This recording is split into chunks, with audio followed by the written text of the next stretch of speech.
welcome back to Jyutping Chinese. 我係老師 Gloria.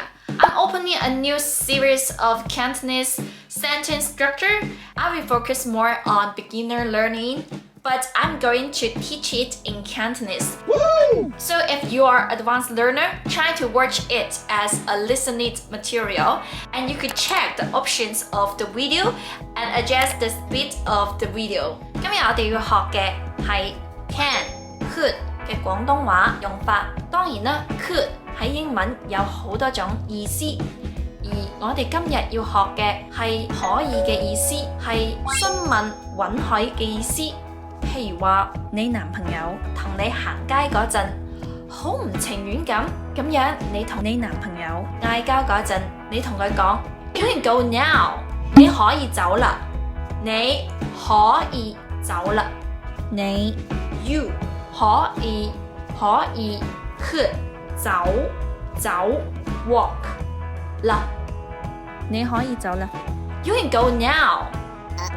或者你喺餐廳食嘢嗰陣，你可以話 I can't eat spicy food， 我唔可以食辣嘢㗎，我唔可以食辣嘢㗎，I 唔可以 can't 食 eat 辣嘢 spicy food， 我唔可以食辣嘢㗎。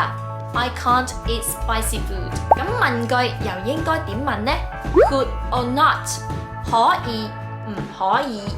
可以唔可以？但係呢度有一個 shortcut， 我哋可以直接講可唔可以？可唔可以？有句話我哋讀書嗰陣經常講嘅 Could I come in？ 我可唔可以入嚟呀？我可唔可以入嚟呀？我 I 可唔可以 could or not 入嚟 come in or could I open the window？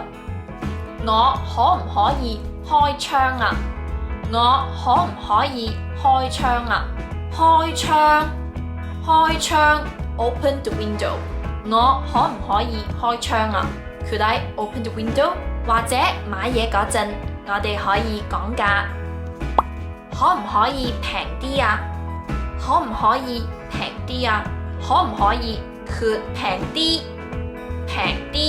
cheaper？ 可唔可以平啲啊？其實仲有另外一個句型去表達準唔準嘅喎，我哋下一次再講啦。OK， 睇完呢條片你學識未啊？快啲留言話俾我知啦！ Before we end this video, please allow me to talk about my apps.